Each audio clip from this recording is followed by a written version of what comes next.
Assalamualaikum warahmatullahi wabarakatuh. Apa kabar anak-anakku semuanya hari ini? Oke, berjumpa lagi dengan pelajaran matematika di bab terakhir, yaitu bab peluang. Ya, sekarang apa sih pengertian peluang? Oke, peluang adalah salah satu topik dalam matematika yang mempelajari kemungkinan dari suatu kejadian. Oke, di dalam peluang ada dua istilah penting, yaitu satu, ruang sampel. Ruang sampel adalah kumpulan semua kejadian yang mungkin terjadi. Untuk menulis ruang sampel, kita dapat memakai beberapa cara. Pertama, membuat tabel. Kedua, membuat diagram pohon. Ketiga, himpunan pasangan berurutan. Keempat, aturan perkalian. Istilah yang kedua adalah titik sampel. Nah, di mana titik sampel adalah masing-masing kejadian dalam ruang sampel yang biasa disebut dengan anggota ruang sampel. Kita lanjut. Ruang sampel dan titik sampel pada koin. Salah satu kejadian yang sering diamati adalah pelemparan koin. Koin memiliki dua buah sisi. Sisi yang pertama adalah angka, sisi yang kedua adalah gambar. Sehingga pada pelemparan satu buah koin terdapat dua buah kejadian yang mungkin terjadi, yaitu munculnya angka atau munculnya gambar. Nah, bagaimana jika terdapat dua atau lebih koin? Kita bisa menggunakan rumus NS atau ruang sampel sama dengan 2 pangkat N, di mana N adalah jumlah koin yang ada. Kita juga bisa menggambar ruang sampel dan anggotanya untuk pelemparan koin dengan menggunakan diagram pohon atau dengan tabel. Oke, contohnya 4 buah koin dilempar secara bersamaan. Gambarkan ruang sampelnya. Kemudian, berapa kejadian atau titik sampel yang menunjukkan minimum 3 gambar? Berapa kejadian atau titik sampel yang menunjukkan 2 gambar? Terakhir, berapa kejadian atau titik sampel yang menunjukkan maksimum 3 gambar? Oke, kita lihat, kita akan menggunakan diagram pohon. Oke, di sini ada A, ada G. A mewakili angka dan G mewakili gambar. Oke, pertama ada 1, 2 kejadian, yaitu angka dan gambar. Ini adalah koin pertama. Kemudian ada angka gambar. Ini adalah koin kedua. Yang ini adalah koin ketiga dan terakhir adalah koin keempat. Oke, lalu berapa sih titik sampelnya atau ruang sampelnya? Nah, ruang sampelnya berarti NS sama dengan 2 pangkat N. 2 pangkat N sama dengan 2 pangkat 4 sama dengan 16. Ruang sampelnya ada 16 ruang. Oke, kemudian titik sampelnya yang diminta apa tadi? Berapa kejadian atau titik sampel yang menunjukkan minimum 3 gambar? Minimum 3 gambar. Berarti paling sedikit 3 gambar, bisa lebih dari 3 gambar. Oke, kita lihat yang G-nya ada 3, ada berapa? Oke, G-nya ada 3, kita lihat dari paling bawah. Ini 4G, berarti 1, 2, 3, 4, 5. Berarti ada 5 titik sampel. Kemudian, berapa kejadian atau titik sampel yang menunjukkan 2 gambar? Berarti G-nya 2. Kita lihat mau dari atas atau bawah sama aja, nggak apa-apa. Yang penting G-nya 2. Kita lihat berarti 1, 2, 3, 4, 5. Berarti ada 6. Nah, nyempil 1, nyelip. Oke, terakhir berapa kejadian atau titik sampel yang menunjukkan maksimum 3 gambar? Berarti boleh kurang dari 3. Yang penting tidak melebihi dari 3. Oke, 1, 2, 3, 4, 5, 6, 7, 8, 9, 10, 11, 12, 13, 14. Ada 14 titik sampel. Kita lanjut. Oke, nah, contoh yang kedua. 7 buah koin dilempar bersamaan. Berapa banyak anggota ruang sampel yang mungkin terjadi? Oke, berapa kejadian atau titik sampel yang menunjukkan minimal 6 gambar? Kemudian, berapa kejadian atau titik sampel yang menunjukkan 2 gambar? Berapa kejadian atau titik sampel yang menunjukkan maksimum 3 gambar? Oke. Untuk kali ini kita nggak pakai pohon yang kayak tadi, kita pakai barisan segitiga Pascal. Oke. Bu, segitiga Pascal itu apa? Nah, kita lihat di sini. Oke, yang pertama, 1 kita turunin, tarik 1 1. Oke, tarik lagi ke bawah satunya, 1 ditambah 1 sama dengan 2. Oke, satunya turun, kita turunin lagi satunya, 1 ditambah 2 sama dengan 3, 2 ditambah 1 sama dengan 3, 1 turun lagi. Oke, dan seterusnya sampai barisan ke-7. Kenapa sampai barisan ke-7? Karena ada 7 koin. Oke, kalian bisa lihat barisan paling bawah. Oke, angka 1. Angka ini adalah banyaknya kejadiannya. Oke. Nah, angka 1 mewakili 7 gambar. Oke, karena kemungkinan pertama adalah 7 gambar. Oke, yang kedua, 7. Angka 7 mewakili 6 gambar satu angka. 7 kita kurang dengan 1, sisa 6. Berarti kalau 6 gambar, berarti angkanya ada 1. Oke, lanjut lagi ke 21. 21 sama dengan 5 gambar 2 angka. Tadi 6, sekarang dikurang 1 berarti jadi 5. Nah, yang angkanya, kalau gambarnya ada 5, berarti angka ada 2. Dan seterusnya 35 lagi, 21, 7, 1. Oke. Jadi, kejadian atau titik sampel yang menunjukkan minimal 6 gambar adalah 6 gambar. Kita lihat di sini minimal 6 gambar. 6G. Oke, ini minimal 6 gambar ya, berarti boleh lebih dari 6. Berarti tinggal 1 ditambah 7. Oke, hasilnya 8. Kemudian kejadian atau titik sampel yang menunjukkan 2 gambar. Kita lihat 2 gambar.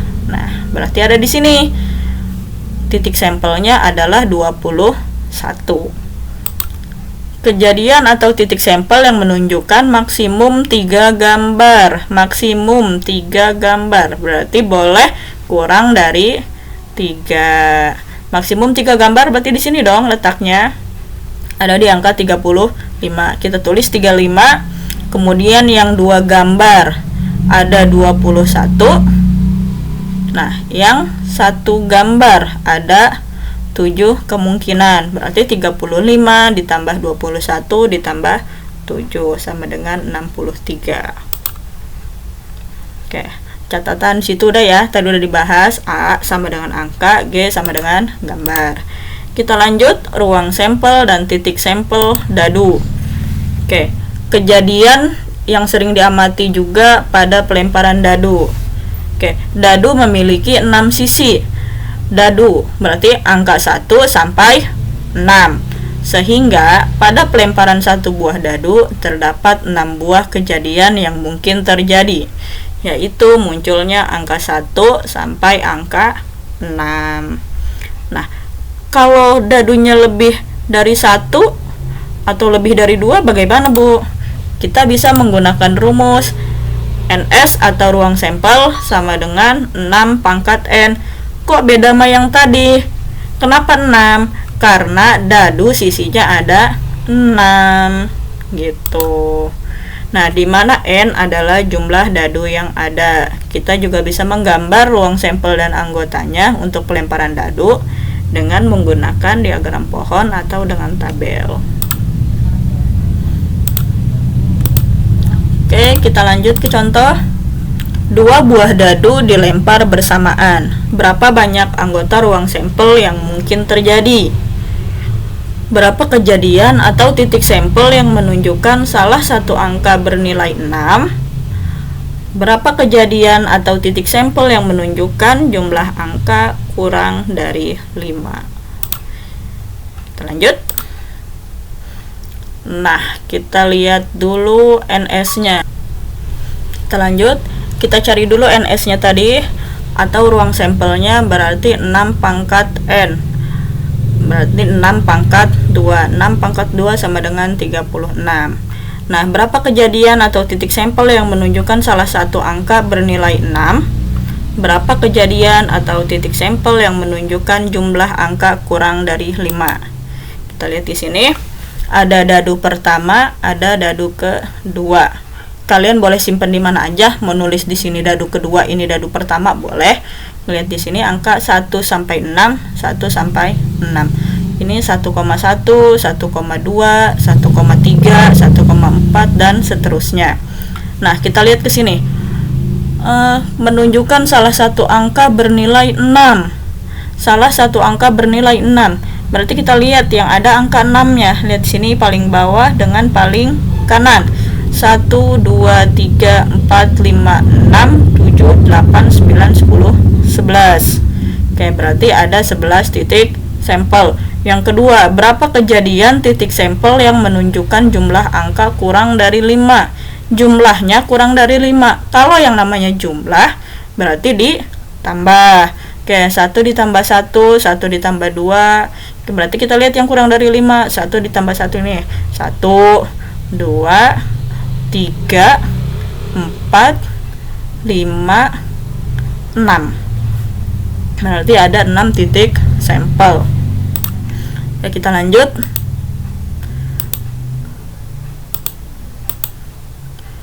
Oke, 2 buah koin dan 1 dadu dilemparkan secara bersamaan. Berapa banyak anggota ruang sampel yang mungkin terjadi? Gambarkan ruang sampelnya.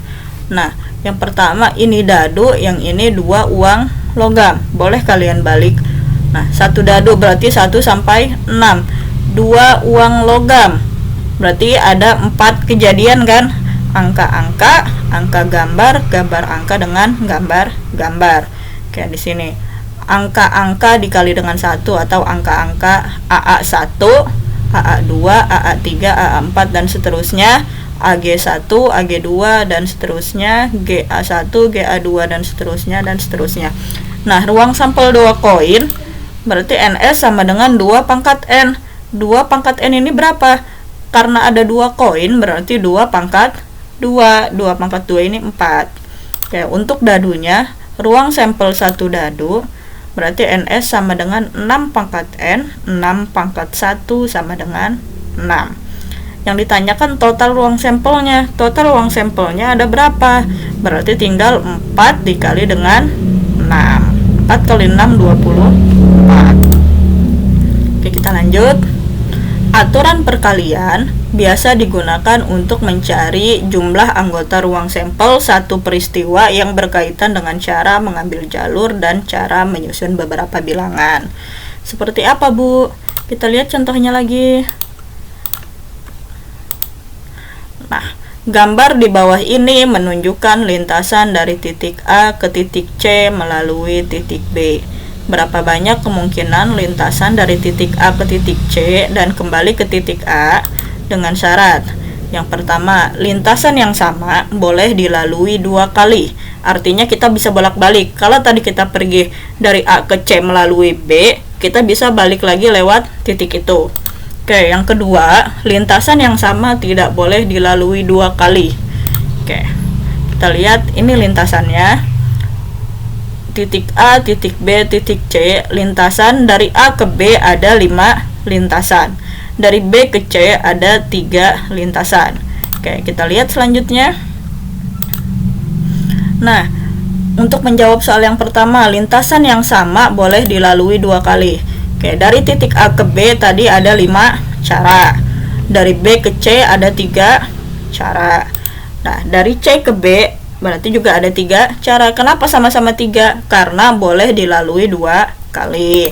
Nah, titik B ke A 5 cara, berarti sama ya, 5 dengan 5 bolak-balik, 3 dengan 3. Lalu bagaimana cara menghitungnya? Banyak cara lintasan, berarti kita kali semuanya nih. 5 dikali 3 dikali 3 dikali 5, hasilnya 225 cara. Oke, untuk yang tidak boleh dilalui 2 kali, Kita lihat lagi ke sebelahnya. Nah, titik A ke B tadi pertama ada 5 lintasan. Nah, titik B ke C ada 3 lintasan. Nah, saat kembali berarti berkurang 1 dong. Dari titik C ke B berarti dikurangkan 3 dikurang 1 sama dengan 2. Nah, selanjutnya dari titik B ke A berarti 5 dikurang 1. 5 dikurang 1 sama dengan 4. Maka banyak caranya. Ini semua dikali 5 dikali 3 dikali 2 dikali 4. Oke, kita lanjut. Oke, contoh selanjutnya. Berapa banyak cara menyusun angka 1, 2, 3, 4, 5, 6, dan 7 untuk membuat bilangan yang terdiri dari 3 angka dengan syarat? Oke, yang pertama, tidak boleh ada bilangan yang berulang. Yang kedua, boleh ada bilangan yang berulang. Hampir sama dengan yang tadi, cuma bedanya ini dengan menggunakan angka atau bilangan. Oke. Kita lanjut. Nah, untuk yang tidak boleh ada bilangan yang berulang, nah, kita punya angka 1 sampai 7. Kita susun menjadi 3 bilangan, artinya ada 3 tempat. Oke, tempat pertama berarti kita isi dengan angka atau dengan jumlah 7 ya. Kenapa 7? Karena angkanya 1 sampai 7, berarti dia ada 7 angka. Yang kedua, kita kurang 1. Kenapa dikurang 1? Karena tidak boleh ada bilangan yang berulang. Oke, berarti 7 dikurang 1, 6. Oke, yang ketiga, tempat yang ketiga berarti 6 dikurang 1, ada 5 cara. Oke, berarti tinggal kita kalikan 7 dikali 6 dikali 5 sama dengan 210 cara. Nah, untuk yang kedua, boleh ada bilangan yang berulang, artinya ya sah-sah aja, mau sama juga. Nah, angka 1 sampai 7 sama dengan yang tadi, menyusun 3 bilangan, artinya ada 3 tempat. Karena ini boleh berulang, berarti angka 1 sampai 7 ada 7. Oke, 7 dikali 7 dikali 7. Kenapa 7 semua? Karena boleh berulang. Artinya 7 dikali 7 kali 7 sama dengan 343 cara. Oke, finish. Sekarang kalian bisa kerjakan latihannya. Terdapat 4 orang laki-laki dan 3 orang perempuan. Mereka akan duduk berdampingan. Berapa banyak cara mereka duduk? Silakan kalian kerjakan, kemudian kirimkan jawaban kalian ke nomor WA 082123892393. Oke, terima kasih. Selamat belajar. Lancar terus puasanya. Tetap semangat PJJ-nya. Wassalamualaikum warahmatullahi wabarakatuh.